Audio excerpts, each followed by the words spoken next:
And for more on the suspect in the attack, I'm joined by Financial Times correspondent Guy Chazan in Berlin. Guy, what's the latest on this new suspect and the manhunt that's underway? Well, he's now been named as Anis Amri, a 24-year-old Tunisian, and basically a notice has gone out for his arrest. It's across the entire sort of European Schengen area. Basically, the public has been warned that he is armed and dangerous, so they should be very careful to approach him. But essentially, we now have this arrest warrant that's been circulated, and it's essentially the man was. We know about him because he seems to have left some of his ID papers under the seat of the truck, which was driven into the crowd in a Christmas market on Monday evening in the center of Berlin. That's how police were able to identify him. And do we know, Guy, if this man was part of a terror cell that was operating inside Berlin? No, that's unclear at this stage. I mean, he was apparently investigated by Berlin prosecutors earlier in the year on suspicion of having prepared a terrorist act.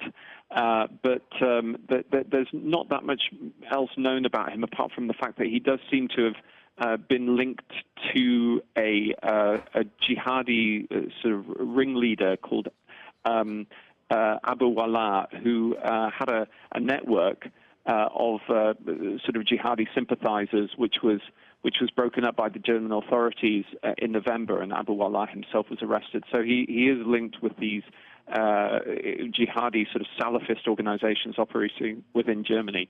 But we don't know about any contacts with Islamic State or any sort of groups like Al-Qaeda at this stage. Was an attack like this on the radar at all for German authorities? And do we know how this new development with this new suspect is going to affect the investigation? Well, Germany has basically been on high alert for months now, particularly after a couple of terrorist incidents in July in Bavaria, where two refugees in two separate incidents ran amok, and one of them was a suicide bomber and injured 15 people and blew himself up. Another attacked a group of people in a train with an axe. I mean, those sort of incidents have raised the alert level here, and it's extremely high. Officials have been warning for months now that Germany was at risk of a major terror attack. They've been saying it's really only a matter of time. Part of the problem is that Germany is very decentralized when it comes to police and intelligence. The powers are devolved to the level of the federal states, of which there are 16. They cooperate very closely, but sometimes critics say that there are snafus with data sharing. It does seem that this man was investigated by various various federal states in Germany, including North Rhine-Westphalia and also Berlin. Whether they shared all the information that they had on him is unclear at this stage. But I think there'll be immense scrutiny at the moment about the way that the German system works and whether there might be some intelligence failures that perhaps led to a situation where this guy fell through the cracks. And speaking of immense security, how does all of this impact Chancellor Angela Merkel? I know she's up for re-election. I can't imagine this helps her cause.